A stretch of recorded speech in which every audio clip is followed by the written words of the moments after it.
दोस्तों, कल मोहन भागवत जी ने एक खुशखबरी दी। अक्सर वो खुशखबरी देने के लिए नहीं जाने जाते, लेकिन कल दी। उन्होंने कहा कि 75 साल का होने के बाद इंसान को किसी और को मौका देना चाहिए। अब ये खुशखबरी क्यों है? खुशखबरी ये इसलिए है कि 11 सितंबर को मोहन भागवत खुद 75 के हो रहे हैं और 17 सितंबर को नरेंद्र मोदी जी 75 के हो रहे हैं। मैं अक्सर सोचता हूं कि अगर नरेंद्र मोदी जी सियासत में ना होते तो क्या करते, कहां होते। मुझे लगता है वो बॉलीवुड में होते। खैर, अब वो बॉलीवुड में तो नहीं गए, तो बॉलीवुड तो बच गया, लेकिन देश नहीं बच पाया। नमस्कार। जैसा कि आपको पता ही है, अभी बीजेपी में काफी हलचल मची है इस बात को लेके कि मोहन भागवत जी का एक बयान आया है कि 75 साल के होने पे क्या रिटायर होना चाहिए या नहीं होना चाहिए। तो इन्हीं सब चीजों पे जो राजनीतिक हलचल हुई है उन्हीं पे बात करने के लिए आज हमारे साथ शिवाजी सरकार हैं, प्रोफेसर हैं आईआईएमसी में, और उन्हीं से जानना चाहेंगे कि इस बयान के क्या मायने हैं। नमस्कार सरकार श्री। सर, हम ये जानना चाहते हैं कि भागवत जी का जो भी बयान आया है उम्र को लेके कि 75 साल जो उम्र होने जा रही है उसका क्या असर आप देखते हैं बीजेपी पे।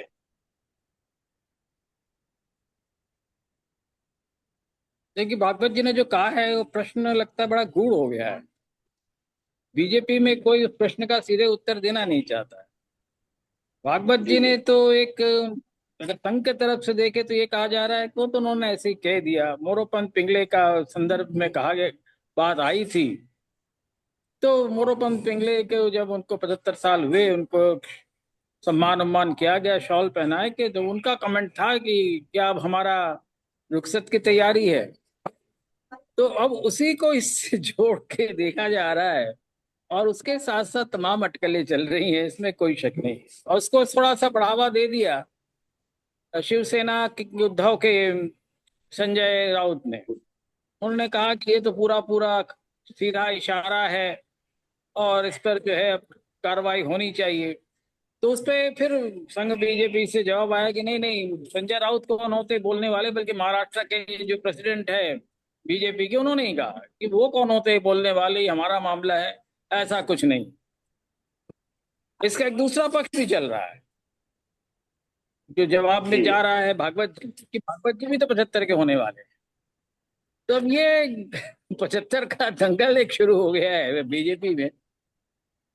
किसका क्या इशारा है ये तो कहना मुश्किल है, पर ये जरूर है कि बीजेपी एक बहुत ही जनतांत्रिक संगठन हुआ करती थी, और वहां इस तरह का कोई बात अगर आती है तो उस पर कभी खुल के चर्चा तो नहीं होती है, पर अंदर खाने में बातें जरूर होती रहे। बीजेपी के अगर बहुत सारे ग्रुप्स है उसमें भी देखे, वहां भी बातें हो रही है। क्या मतलब है इनका, इस वक्त कहने की क्या जरूरत थी, बिहार के चुनाव सामने आ रहा है, अब क्यों कहा जा रहा है, और इस तरह के तमाम चीजें आ रही हैं। तो क्या इशारा है, इशारा क्या है कि कहीं पार्टी में नेतृत्व बदले या न बदले, क्या चीज है, ये चीज तो समय आने पर पता चलेगा। पर निश्चित रूप से ही जी। भागवत जी ने एक छत्ते पे एक पत्थर तो छोड़ा ही है।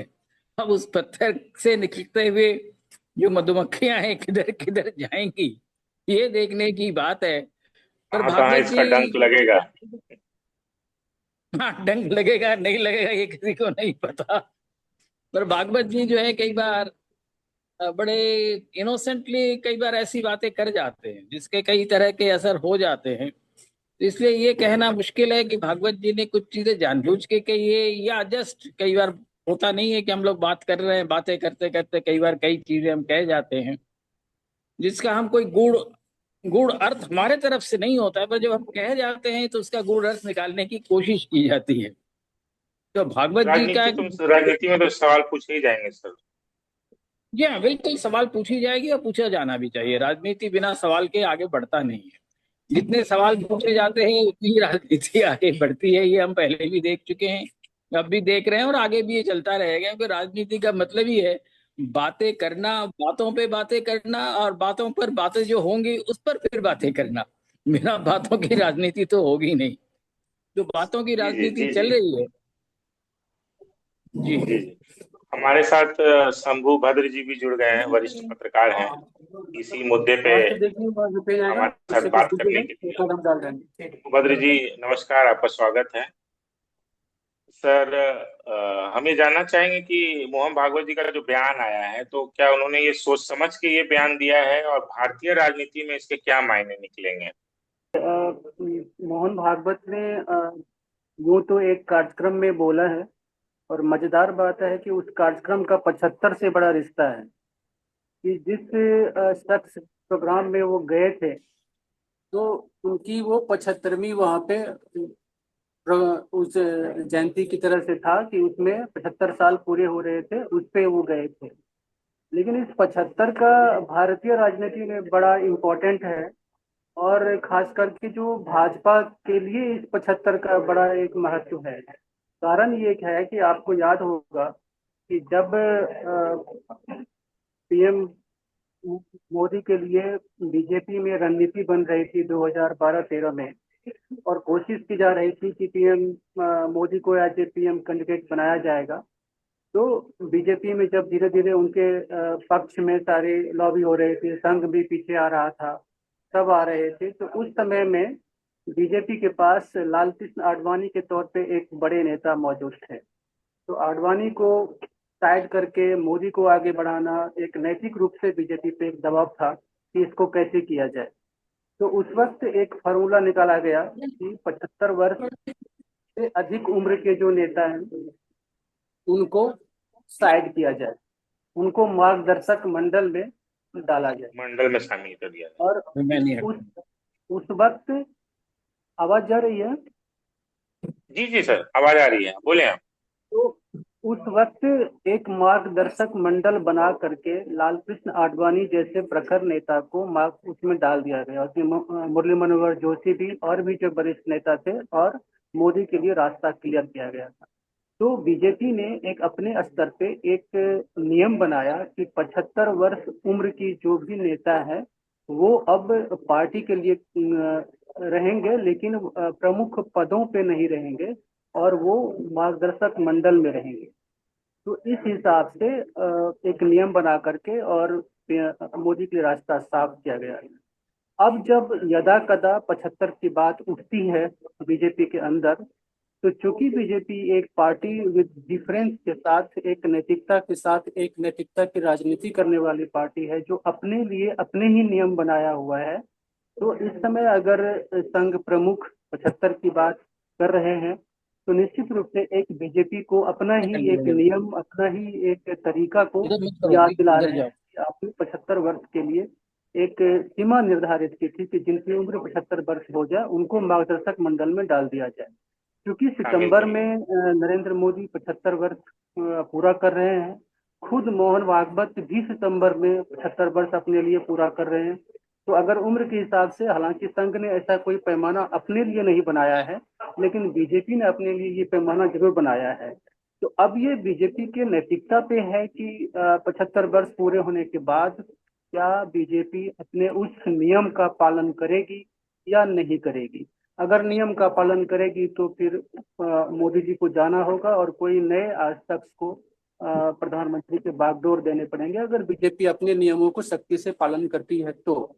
नहीं, यदि समय करती के है। साथ बीजेपी अपने नियम का पालन नहीं करती है, तो एक विपक्ष को मौका भी होगा कि आप 75 की बात कर रहे थे, पार्टी विद डिफरेंस की बात कर रहे थे, लेकिन आप भी एक व्यक्ति विशेष के इर्द गिर्द घूम रहे हैं। जिस तरह से बीजेपी कांग्रेस पे या दूसरे विपक्षी दलों पे परिवारवाद की या वंशवाद की का आरोप लगाती रही है, तो इसके बाद विपक्ष के पास एक मौका होगा कि बीजेपी पर व्यक्तिवाद का आरोप लगाए कि एक व्यक्ति के लिए आपने नियम बदला था, फिर एक व्यक्ति के लिए, उसी व्यक्ति के लिए फिर पुराने नियम को बदल दिया। ये जस्ट लाइक रूस का सिस्टम हो जाएगा कि रूस में जब पुतिन राष्ट्रपति का टर्म 2 बार से अधिक नहीं बन सकते थे, तो उन्होंने वहां पे संविधान नियम में बदल दिया। संशोधन करवा दिया था, प्रधानमंत्री बने और उसके बाद फिर दोबारा से राष्ट्रपति बन गए, और वो अपने लिए आजीवन काल का करा लिया। तो क्या बीजेपी भी क्या रूस के तर्ज पर अपने लिए अपने संविधान में बदलाव करेगी मोदी के लिए, या फिर एक लोकतंत्र में जो सिस्टम है उस सिस्टम के हिसाब से अपनी जो नियम बनाया हुआ है बीजेपी ने, 75 पार के नेता नहीं रहेंगे सक्रिय, मतलब मेन पदों पे, मुख्य पदों पे नहीं रहेंगे, उनको मार्गदर्शक मंडल में जाना होगा। तो ये आप बीजेपी पर डिपेंड करता है कि बीजेपी सितंबर में क्या फैसला करती है। ये फुल सबका मतलब पूरे देश का जो ध्यान रहेगा तो वो सितंबर में के बीजेपी में क्या उसमें निर्णय करती है उस पर सबका ध्यान रहेगा। जी जी। तो शिवाजी सरकार, आपसे सर ये जानना चाहेंगे कि अगर मान लीजिए ये 75 का फॉर्मूला लागू हुआ, जिस जिस फॉर्मूला से प्रधानमंत्री मोदी जी आए थे, अगर वही फॉर्मूला लागू होता है तो आपके हिसाब से फिर बीजेपी में कौन नेतृत्व बेहतर हो सकता है? किन किन नामों पर चर्चा हो सकती है? क्या इसका पार्टी पर प्रभाव पड़ेगा? देखिए, अभी जो बातें हो रही हैं, जो हम बातें कर रहे हैं, जो कुछ जी भी जी। कर रहे हैं, ये सब अटकलें हैं अटकलें बीजेपी हैं। के अंदर। बिल्कुल। बीजेपी के महाराष्ट्र के जो अध्यक्ष हैं, उन्होंने खुद कहा है कि संजय राउत पे कहने वाले, इसका कोई मायने नहीं है। तो अगर वो बात सही है तो उसका मतलब यह है कि बीजेपी के अंदर अभी इस तरह का कोई सोच नहीं है। और बीजेपी के लिए भी एक समस्या है, और मैं समझता हूँ संघ के लिए भी बड़ा आसान नहीं है कि इस तरह के नेतृत्व को बदल। 75 का उन्होंने जब एक मापदंड लगाया था, तब कुछ नेताओं को किनारे करने की बात थी, उस हिसाब से उसको किया गया और वो उनके लिए कारगर रहा। पर अब जो है, अब वो समय नहीं है। अब वो चीज हो चुकी है जो एक बार जो लागू हो गया है। देखिए, राजनीति में कई बार कई नियम ऐसे होते हैं जो सामयिक होते हैं।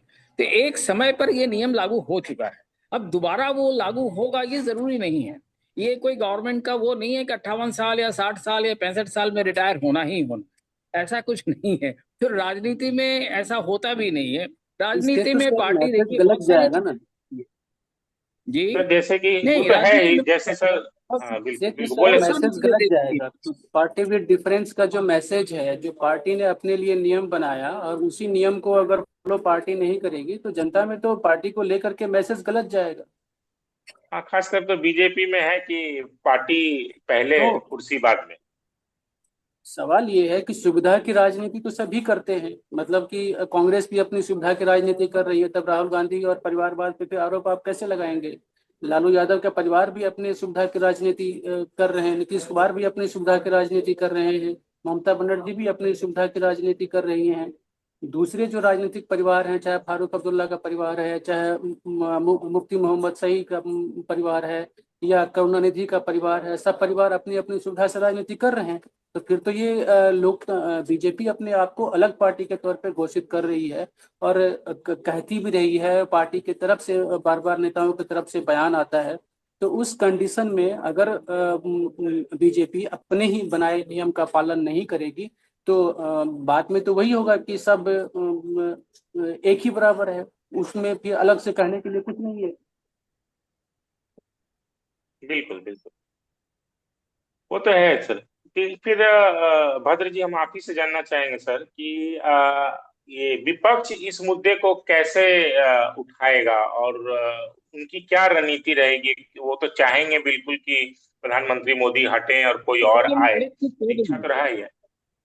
राज्य में एक चीज कह दूं, भागवत जी जो है, ऐसे बयान जो है, जो उनका संगठन गैर राजनीतिक है, सांस्कृतिक संगठन है, पर कई बार वो बड़े ऐसे बयान दे देते हैं। जैसे बिहार का चुनाव था तो बिहार के चुनाव में उन्होंने दिया था, बिल्कुल बिल्कुल, आरक्षण आरक्षण को पर दिया। उन्होंने जो बयान दिया था, और उसके बिहार के चुनाव पर असर भी पड़ा था।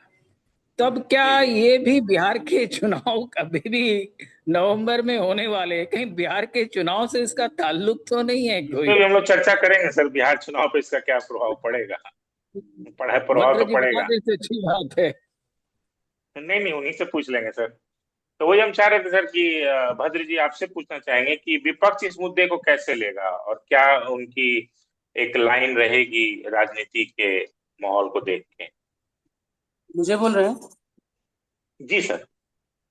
विपक्ष का क्या वो विपक्ष, देखिए विपक्ष रणनीति के रहेगी? लिए कहने नहीं नहीं, बीजेपी और संघ आपस में क्या फैसला अपने अपने लिए करते हैं, चाहे बीजेपी क्या फैसला करती है या संघ क्या फैसला करता है अपने संगठन को लेके, अपनी रणनीति को लेके, अपने जो पद और दायित्व को लेकर के है, वो इसका अंदरूनी मामला है। लेकिन विपक्ष इसको सीधे तौर पे कुछ ऐसा नहीं कहेगा कि आप ये क्यों नहीं कर रहे हैं या वो नहीं कर रहे हैं, या आपने ये नियम बनाया था और आपको ये नियम पालन क्यों नहीं कर रहे हैं। क्योंकि अगर गौर करके देखेंगे तो विपक्ष के जो दल है उसके अंदर अपने ही बहुत सारी खामियां हैं। एक तो परिवारवाद है, उसके बाद पार्टी के अंदर एक प्रॉपर डेमोक्रेटिक सिस्टम नहीं है, देश के अंदर या जहां भी पार्टी काम कर रही है उनका एक एक संगठित ढांचा नहीं है। उस मामले में तो बीजेपी बहुत बेहतर है, और बीजेपी का संगठन पूरे देश के स्तर पे है, सांगठनिक ढांचा है, अध्यक्ष बनने की एक प्रक्रिया है। तो ये इस मामले में पार्टी के स्ट्रक्चर के मामले में जो दूसरे दल है विपक्ष के, उससे बहुत बेहतर है बीजेपी। लेकिन मोहन भागवत के बयान को अगर मान लीजिए एक राजनीतिक विश्लेषण के तौर पर देखेंगे आप, तो आपको लगेगा कि यह एक संकेत है, बीजेपी के लिए एक संकेत है। और हो सकता है, खुदा न खास्ता, कि आज नहीं, मान लीजिए ये 2025 है, क्योंकि 2029 में वापस चुनाव में जाना है बीजेपी को। और उस चुनाव से पहले चूंकि मोदी की जो लोकप्रियता है वो लगातार घटी है इधर के समय में। और अगर आप देखेंगे तो जो ऑपरेशन सिंदूर के बाद जिस तरह से भारत की किरकिरी हुई है विदेशी फ्रंट पे, उसे हालांकि डैमेज कंट्रोल करने की कोशिश की है। मोदी खुद यात्रा पे गए हैं, इसके बाद अपने विदेश मंत्री को भेजा है, एक 30-32 लोगों का प्रतिनिधि संसदीय मंडल को विदेश भेजा गया। बहुत सारे राजनयिक है जो विदेश भेजे गए हैं डैमेज कंट्रोल के लिए। लेकिन ये सारी एक मतलब एक पल की गलती की वजह से सारा कुछ था, और उसमें ये देखा जाता है कि ये गलती सीधे तौर पर प्रधानमंत्री की है, क्योंकि उन्हीं के हाथ में ये पावर था। जिस तरह से ट्रंप ने ऐलान किया कि भारत और पाकिस्तान में सहमति हो गई है, तो भारत को के प्रधानमंत्री के तौर पे उनको तुरंत रिएक्ट करना चाहिए था कि हम अभी नहीं माने हैं, हमारी अभी हम अभी बात कर रहे हैं, जब तक हमारी आपस में कोई बात नहीं होगी तब तक ये फैसला हम नहीं मानेंगे। अगर ट्रंप ने जल्दीबाजी में या पाकिस्तान के बहकावे में या कैसे करके ट्रंप ने कर ही दिया था, कि भारत के पास ये मौका था कि आप उसे होल्ड करते, तुरंत आप सहमति का ऐलान नहीं करते, तो इससे उनकी छवि थोड़ी सी ये हुई है कि जो एक आक्रामक हिंदुत्व की छवि थी, एक सशक्त नेता की छवि थी, एक मजबूत प्रधानमंत्री की छवि थी, ये सारे मटियामेट हुई है लोगों के बीच में। दुनिया के स्तर पर अभी देखिए कि ऑपरेशन सिंदूर के समय में जो हमारे प्रधानमंत्री दुनिया के सभी नेताओं को अपना दोस्त, अपना फ्रेंड कह के बताते थे, उसी प्रधानमंत्री के काल में जब ऑपरेशन सिंदूर हुआ, तो ऑपरेशन सिंदूर के समय में भारत के साथ कोई खड़ा नहीं था, सामने कोई नहीं आया। पाकिस्तान के साथ चीन खड़ा था, पाकिस्तान के साथ अमेरिका खड़ा था, और प्रत्यक्ष तौर पे तुर्की खड़ा था पाकिस्तान के साथ। लेकिन भारत की इतने सारे मित्र, इतने सारे व्यापार, इतने सारे ट्रेड के बावजूद कोई भी देश सीधे तौर पे नहीं आया। और इवन कि रूस, जो आपके साथ इतनी अच्छी दोस्ती थी, रूस भी सीधे तौर पे आपके साथ नहीं कहीं न आया। कहीं उसका सीधे तौर पे था। उसका कारण ये था कि जब यूक्रेन और रूस के बीच युद्ध हो रहा था, तो भारत ने भी तटस्थ रुख अपनाया था, और उसी के बदले में जब आपका युद्ध हो रहा था तो रूस ने भी तटस्थ रुख अपनाया। तो ये सब जो घटनाक्रम है, इन सब घटनाक्रम की वजह से प्रधानमंत्री की जो एक राजनीतिक और मजबूत नेता की छवि थी, उसको डेंट लगा है। और उस डेंट लगने के बाद अब संघ के अंदर भी बातचीत चल रही है, बीजेपी के अंदर भी इस तरह की चीजें हैं कि किस तरह से इसको डैमेज कंट्रोल किया जाए, या कोई नेतृत्व परिवर्तन किया जाए, या नए लोगों को मौका दिया जाए। बीजेपी के अंदर में राजनाथ सिंह है, बीजेपी के अंदर में अमित शाह है, बीजेपी के अंदर में नितिन गडकरी है। ऐसे करके टॉप स्वीट कई नेता हैं जो कि प्रधानमंत्री के लायक हैं, और जो संघ के गुडविल में भी हैं, संघ का जो गुडविल है उसमें भी इस तरह के कई सारे नेता हैं। तो इन फ्यूचर जो है सो अगर बीजेपी का मान लीजिए आज नहीं या 26 में या 27 में, मतलब चुनाव से पहले अगर कोई प्लान बनता है शिफ्टिंग का, तो निश्चित रूप से किसी नए नेता का नाम आप देख सकते हैं, और उनको जो है सो अलग से एक नई भूमिका उनकी होगी। हो सकता है कि राष्ट्रपति बना दिया जाए मोदी जी को, क्योंकि आगे 2 साल बाद 27 में राष्ट्रपति का चुनाव भी होना है। तो ये भी हो सकता है, यानी कि सब पॉलिटिकल में सब संभावनाओं का खेल है अभी पॉलिटिकल तो। कह नहीं सकते, लेकिन ऐसा हो सकता है। ये तो वैसे ही हो गया सर, जैसे कि लाल कृष्ण आडवाणी जिन्ना के कब्र पे गए थे और जिन्ना का कब्र वर्सेस सीज फायर, उसमें हम्म। उसके बाद ही सर वो 75 का फॉर्मूला उन पे लगाया गया। अगर एक चीज आपको याद हो तो आडवाणी जी की जो पूरी राजनीतिक यात्रा, पूरी जो राजनीतिक स्थिति थी, सिर्फ एक जिन्ना के मजार पर जाने से बीजेपी में सारा कुछ खेल उल्टा हो गया कि पाकिस्तान गए और जिन्ना के मजार पे चले गए। उसकी वजह से आडवाणी की जो पूरी जो मेहनत थी, जो पूरे हिंदुत्व का जो पूरा एजेंडा था और पार्टी को सत्ता के स्तर तक पहुंचाने के लिए जो उन्होंने मेहनत की थी, वो सिर्फ एक घटनाक्रम से चीजें बदल गई। और जो उनके विरोधी थे या जो नीचे उनके कंटेंडर थे जो कि आगे बढ़ना चाहते थे, उनको मौका मिल गया कि हाँ नहीं, ये तो जिन्ना के मजार पे गए। वही पाकिस्तान का डेंट इनको भी लग रहा है। ये जो मौजूदा है, इनको भी ऑपरेशन सिंदूर एक ऐसा कहीं जिन्ना का मजार वाला न साबित हो जाए, मतलब कि सिचुएशन। वही तो तो सर मैं कहना चाह रहा हूँ कि हम्म, जी जी बताएं। यही तो मैं बोल ये रहा हूँ सर कि ये मजार एक वर्सेस सीज संभावना, फायर ये ना हो अटकलें जाए। हैं। राजनीति में तो केवल अटकलों की बात होती है, मतलब एक आर्टिकल के बयानबाजी, जो लोग क्या कर रहे हैं, उस बयान का क्या मतलब है, कौन क्या सोच रहे हैं। मैं यहाँ पे एक और चीज ऐड करना चाहता हूँ कि भारतीय राजनीति में अ, ययातियों का बहुत ज्यादा की संख्या हो गई है। ययाति इस मायने में मैं कहना चाहूंगा कि हमारे सरकार साहब को पता होगा कि भारत में बहुत प्राचीन काल में कहानी है। सर समय का थोड़ा अभाव हो रहा है हम लोगों के पास सर, तो इसको हम लोग वाइंड अप करेंगे सर। हाँ, सर समय का अभाव हो रहा है, इसलिए इसको ठीक है, थोड़ा ठीक। सा हम लोग विलम्ब मैं करेंगे, सिर्फ एक कर चीज दीजिए। बता विराम दूं देंगे। आपको। जी सर, जी बीजेपी सर। बीजेपी के सामने इस वक्त कई तरह की समस्याएं हैं। नेतृत्व बदलने के बाद क्या होगा, वो बड़ी बहुत समस्या है। किसको लाएं, क्योंकि बीजेपी में तमाम नेतृत्व के बीच में जब बड़ी कुर्सी आएगी तो कौन चुप रहेगा कौन नहीं रहेगा ये नहीं पता है। तो ये अगर निर्णय लिया जाता है तो किस तरह की बीजेपी में अपने अंदर किस तरह की गुत्थम गुत्ता होगी वो कहना आसान नहीं। हालांकि कहा जाता है बहुत डिसिप्लिन पार्टी, बट डिसिप्लिन तभी तक होती है जब तक पर्सनल एम्बिशन पॉलिटिक्स में नहीं होता है। हावी ना हो। और पर्सनल, जी जी।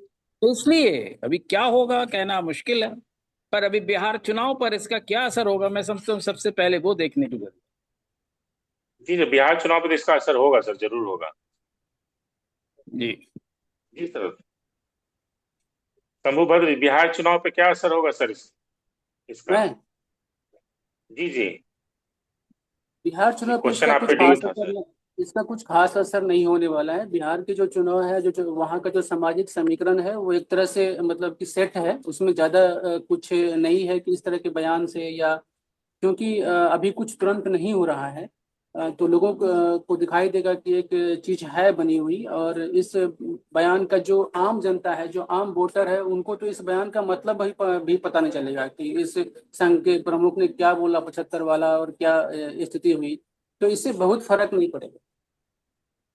मतलब मुद्दा अभी वहाँ एनडीए वर्सेस महागठबंधन ही रहेगा, इन सब चीजों की कोई जगह नहीं रहेगी बिहार चुनाव। नहीं, वोटर इतना भी बेवकूफ ठीक। नहीं है। हाँ हाँ, वो तो सर चुनाव में तो सर, चुनाव प्रचार में तो इन सब चीजों को विपक्ष नहीं भी अगर पक्ष बोलने जाएगा तो विपक्ष तो लोगों के कान में डाल ही देगा कि ऐसा कुछ होने जा रहा है बिल्कुल जी। या ऐसा कुछ हो बोला गया है। तो ठीक है माहौल सर, तो गरमाएगा हम इतना इसको तो। यहीं पे, बिल्कुल बिल्कुल बहुत बिल्कुल धन्यवाद। सर, ठीक है सर, इसको यहीं पे हम समाप्त करते हैं सर। नमस्कार, धन्यवाद आप सभी लोगों का।